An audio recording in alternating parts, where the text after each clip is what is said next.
عورت تقریباً 30-32 سال کسی ایک آدمی کے ساتھ زندگی بسر کرتی ہے، اس کے ساتھ وہ چھوٹے سے چھوٹی چیز کو محسوس کرتی ہے، گھر بناتی ہے، سب کرتی ہے، اور اس کے بعد اگر وہ شوہر چھوڑ کر کسی اور عورت کی طرف انوالو ہوتا ہے تو کیا یہ قانون نہیں بننا چاہیے کہ اس کو بند گلی میں چھوڑنے کے بجائے، اس کے بچوں کو ذہنی مریض بنانے کے بجائے اس کو بھی سر کی چھت دی جائے؟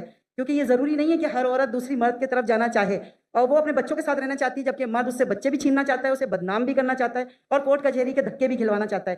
جبکہ میں خود دیکھتی ہوں کہ کورٹ کچہری میں ایسی خواتین کا ڈھیر لگا ہوا ہے جنہیں انصاف نہیں ملتا، جو اپنے ماں باپ کے جی شکریہ جی، تھینک یو۔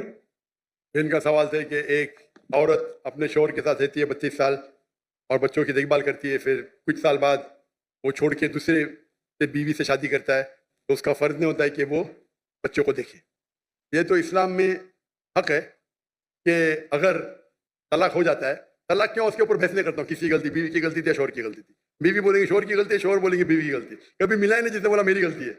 کچھ لوگ ملتے بہت کم لوگ، تو جب طلاق ہوتا ہے تو ہر کوئی دوسرے کو کوستا ہے۔ لیکن آپ نے کہا کہ بچے چھوٹ جاتے، بچوں کو دیکھ بھال کرتا نہیں۔ اسلام کے اندر طلاق کے بعد بھی بچوں کو دیکھ بھال کرنے کا فرض ہے شوہر کا، جب تک وہ بچے بالغ نہیں بنتے۔ یہ بیسک رولنگ ہے، اس میں کوئی دو رائے نہیں ہے۔ اگر ماں بچے کا دیکھ بھال کرتی ہے تو شوہر کو اپنی بیوی کو، جو پرانی بیوی تھی، اس کو مہینے کا خرچہ دینا چاہیے بچوں کی دیکھ بھال کرنے کے لیے۔ یہ کامن ہے، اس میں کوئی دو رائے نہیں ہے۔ تو اس کے لیے آپ کو لیگل سسٹم اسلام میں، اس میں پوری اس کی پوری تفصیل ہے۔ اگر یہاں فالو نہیں ہو رہی ہے، یہ اب ملیشیا میں جائیے، ماشاءاللہ ملیشیا میں شریعہ کورٹ ہے۔ اس لیے 15 ممالک سے جب مجھے آفر آیا تھا، پہلے تو میں گھومنے آتا تھا، تقریر کرتا تھا، پتہ ہی نہیں تحقیق کی پوری۔ ملیشیا میں بڑے 63% مسلم ہیں، لیکن وہاں کا قانون، اسلامی قانون ماشاءاللہ، فیڈرل کورٹ بھی ہے، اسلامک کورٹ بھی ہے۔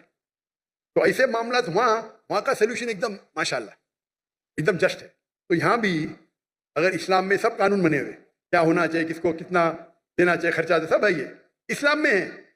نہیں اسلام میں یہاں نہیں تو میں تو ابھی جو یہاں نہیں تو میری غلطی ہے، تو میری غلطی ہے۔ میرا خیال ہے کہ ایک قانون ایسا بننا چاہیے کہ جس کے اندر اگر عورت کے ساتھ اس طرح کا کوئی معاملہ آتا ہے جو اس میں بہت لانگ ٹائم بعد اگر مرد اس کے ساتھ اسلام میں قانون تو اسے سر کی چھت دے، اسلام میں عورت کو دے۔ بہن، اسلام میں قانون ہے، ابھی پاکستان میں اس کا امپلیمنٹ نہیں ہو رہا ہے، تو میری غلطی کیا؟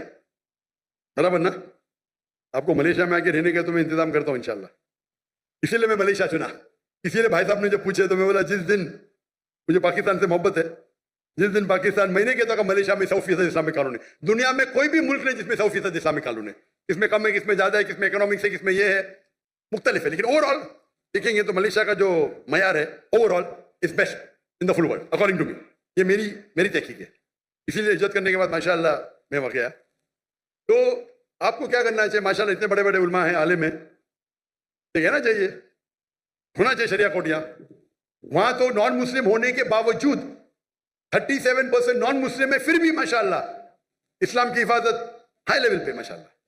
تو آپ کو جو یہاں کے علماء ہیں ان سے بات کرنا چاہیے، آپ سمجھے نا، ان سے بات کرنا چاہیے۔ اسلام میں ماشاءاللہ Islam has the solution for all the problem of humanity. اسلام میں سارے مشکلات کی حل ہے، وہ پرابلم ہے، ہم اس پہ عمل نہیں کرتے۔ سر، مردوں کو اس بات کی اجازت دی گئی ہے قرآن میں کہ 4 شادیاں کر سکتا ہے۔ وہ اسی خوش فہمی میں مبتلا ہے کہ مجھے اجازت ملی ہوئی ہے۔ وہ عورت کے ساتھ ہر طرح کا مظالم ڈھانے کو تیار ہے، اس کا حق مارنے کو تیار ہے، اور اس کے حق کے لیے نہ یہاں قانون کچھ کرتا ہے، نہ کوئی لا بناتا ہے، بس عورت جوتیاں رگڑتی ہے کورٹ کچہری میں، یا پھر وہ اپنے ماں باپ کے گھر میں جا کے ان کو ذہنی مریض بناتی ہے، یا بس اس طرح کا معاملہ ہے کہ میں چاہتی ہوں کہ اگر گورنر ہاؤس میں گورنر صاحب اور آپ مل کے کوئی ایک ایسا قانون بنا دے جس میں مرد کبھی عورت کی پھر حق تلفی نہ کر سکے، کیونکہ قرآن کو تو لوگوں نے پس پشت رکھ دیا ہے۔ کوئی نہیں سننا چاہتا عورت کی فریاد کو کہ عورت کہاں جا کے کھڑی ہو جاتی ہے جب اپنے چھوٹے یا جوان بچوں کو لے کر کے۔